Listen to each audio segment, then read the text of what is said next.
पूर्वांचल विकास के सिलसिले में गोरखपुर यूनिवर्सिटी और ने बहुत बड़ी पहल की है। मैं बधाई देता हूं और मुख्यमंत्री जी के प्रति आभार व्यक्त करता हूं।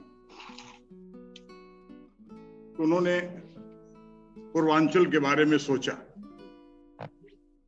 ये नहीं कहता कि उनकी सोच लेट हुई या गलत हुई है। होता क्या है कि जब आदमी किसी अधिकार में आता है तो पहले अपने के बारे में सोचता है, लेकिन आपके मुख्यमंत्री, हमारे मुख्यमंत्री ने उत्तर प्रदेश के सबसे पिछड़े इलाके बुंदेलखंड की चिंता की, फिर अपने पे आए। ये एक ये बड़प्पन है, महत्व की बात। अब हम पूर्वांचल में बात कर रहे हैं। बुरा न मानना मित्रों, पूर्वांचल में बात हो रही है और कंपेयरिंग हो रही है आपकी अंग्रेजी में। ऐसा नहीं कि लोगों को समझ में नहीं आता। क्या जरूरत है कि अपनी एकेडमिक्स इतनी अपडेट करने की जरूरत पड़ जाए? बोलचाल की भाषा में हम बात करिए, यहां से निकल के आनी चाहिए। हाँ, मुझे कहा गया था, मुझसे अनुरोध हुआ था कि डेवलपमेंट पे किस सेक्टर को प्रमोट किया जाए जिससे कि पूर्वांचल के विकास में अच्छा योगदान हो सके। हमने सोचा था सीमांत किसानों की स्थिति को बेहतर करना और कोऑपरेटिव मूवमेंट को एक्टिवेट करना। इस पे कुछ चीजों को प्रमोट किया जाएगा। सोशल सेक्टर पे बात हो रही है। सोशल सेक्टर में सारी चीजें आ जाती। आपकी महिलाओं की, बुरा ना मानना, कुछ इंग्लिश के टर्म यूज कर देंगे, लेकिन ऐसा मेरा नहीं कहने का, मेरा कहने का आशय इतने का था कि प्रमोट करो अपनी मदर लैंग्वेज को। तो अब आप वुमेन डिस्पैरिटी है, चाइल्ड केयर है, लॉ एंड ऑर्डर है, बर्थ कंट्रोल है, बर्थ है, पॉवर्टी है, इंफ्रास्ट्रक्चर, ये सारी चीज मिला के, कोऑपरेटिव है, समूह है, ये सारी चीजें मिला करके सोशल सेक्टर का ही मैं समझता हूं हिस्सा बनता है। पूर्वी उत्तर प्रदेश ही नहीं, पूरे देश में 85% कृषि क्षेत्र में लघु कृषि है, खेतिहर हैं या सीमांत कृषक हैं, जिनकी कृषि को लेकर के बड़ा इन्वेस्टमेंट अकेले दम पे नहीं कर सकते हैं और न ही कोई अच्छी उपज लेकर के कृषि को उद्योग का दर्जा दे सकते हैं, एंजॉय नहीं कर सकते। इसलिए जरूरी है कि कोऑपरेटिव मूवमेंट को एक्टिवेट किया जाए। ये सच है कि दुनिया में सहकारिता को ही आर्थिक लोकतंत्र का आधार माना गया है। हमारी ऋग्वेद की ऋचाएं भी आदिकाल से ही सहकारिता पे जोड़ दी है। लेकिन 50 के दशक में हमने लिया तो कोऑपरेटिव मूवमेंट को, लेकिन हमने उसके लिए बेस नहीं तैयार किया। वॉलंटियर्स इतने अच्छे नहीं निकल पाए, सबोटेज होता रहा। अल्टीमेटली कोऑपरेटिव मूवमेंट तो उत्तर प्रदेश और पूर्वी उत्तर प्रदेश में तो बैठ ही गया है। दमीजोत कहें तो बुरा नहीं होगा वाइस चांसलर। अब गुजरात एक अमूल है डेयरी। स्वर्गीय लाल बहादुर शास्त्री के निर्देशन में गुजरात में अमूल ने इतना बड़ा काम किया जो लैंडमार्क रिकॉग्निशन कोऑपरेटिव के लिए ग्लोबली है, आपके देश के लिए ही नहीं। लेकिन डॉक्टर कुरियन जैसा मनीषी कोई इतना डेडिकेटेड मिले तो। लेकिन मुझे लगता है उस परंपरा में इतनी इंटेंसिटी तो है आपके योगी आदित्यनाथ में। वो सोचते तो हैं, उनकी चिंता तो है, उस व्यक्ति की जिज्ञासा तो है कि पूर्वांचल को कैसे विकसित किया जाए, एक एक व्यक्ति की पर कैपिटा इनकम कैसे इंप्रूव की जाए। मेरा बड़ी लंबी बातें नहीं कहना है, मैं इतनी सी चीज रखना चाहता हूं। आपके यहां से भी नोट हो, अगर यह जिस सेक्टर के लिए, जिस टॉपिक के लिए ये जरूरी लगे, उनको फॉरवर्ड कर दीजिएगा। कोऑपरेटिव का हो चाहे एग्रीकल्चर का हो। मेरा ये कहना है कि कोऑपरेटिव फार्मिंग का जो प्रयोग किया गया, मैंने कहा सीमांत कृषक नहीं कर सकता, अगर सबको जोड़ करके अगर किया जाए तो साम्यवादी देशों में हुआ, उसका प्रयोग बहुत ही उत्साहजनक नहीं रहा, उसे प्रमोट नहीं किया जा सकता।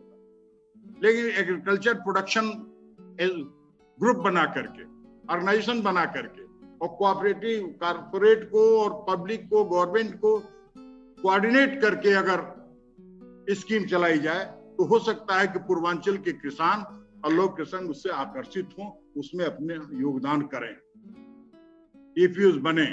भारत में 5000 हैं एपीओ, जिसमें 35,000 तो कंपनी के रूप में रजिस्टर्ड हैं, शेष कोऑपरेटिव सोसाइटी पैक्स के रूप में। अब इसमें बहुत अच्छा काम भी कुछ जगह पे हो रहा है। मुझे जानकारी है कि आईटी बेंगलोर के प्रोफेसर शास्त्री हैं, उस आदमी की सारी एजुकेशन हार्वर्ड की है, लेकिन उस आदमी ने सोचा कि हम देश के लिए क्या कर रहे हैं, आकर के आईटी में काम कर रहे हैं, प्रोफेसर हैं, लेकिन वो 1 साल की छुट्टी लेकर के देश में निकले घूमने के लिए कि क्या किया जा सकता है रिमोट के लिए, गरीब के लिए, वंचित के लिए क्या किया जा सकता है, मार्जिनल लाइन पे जो लोग हैं उनके लिए क्या किया जा सकता है। इसके बाद उस आदमी ने अपने रिसर्च से कुछ चीजों को कंपाइल करके प्रोजेक्ट बनाया और 35,000 किसानों का उन्होंने एक समूह बनाया है देश में। आपके उत्तर प्रदेश में नहीं बना पाए, बिहार में नहीं बना पाए, राजस्थान, महाराष्ट्र, कर्नाटका, आंध्रा में बना ले गए, मध्य प्रदेश में एंट्री हो गई है।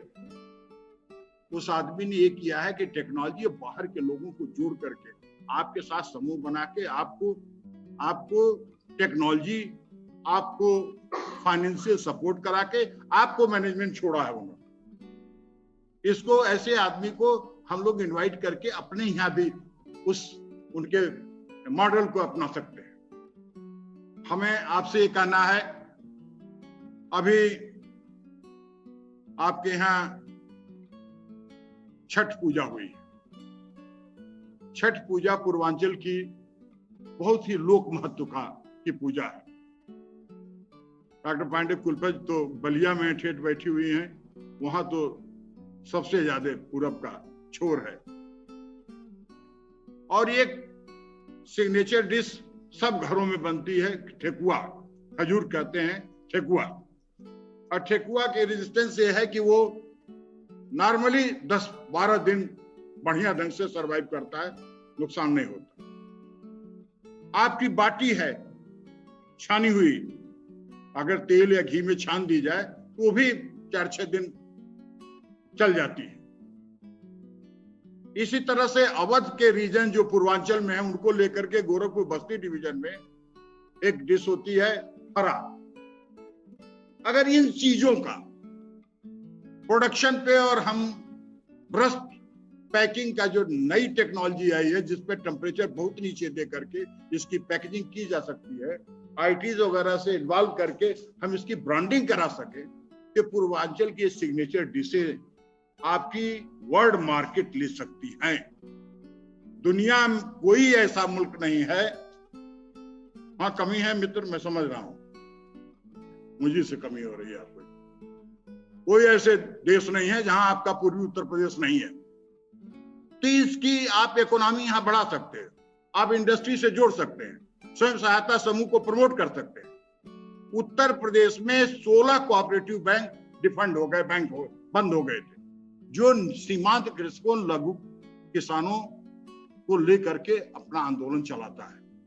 प्रधानमंत्री मोदी जी के प्रथम आगमन पे जब वो प्रधानमंत्री चुने गए, उस सरकार ने जब बनारस आए तो घोषणा हुई कि 16 बैंकों को रिवाइव कराया जाएगा। और NABARD, government of India, UP state government के ज्वाइंट वेंचर में एक एमओयू साइन हुआ, जिसमें 19 अरब 24 करोड़ रुपया इन्वेस्ट किया गया।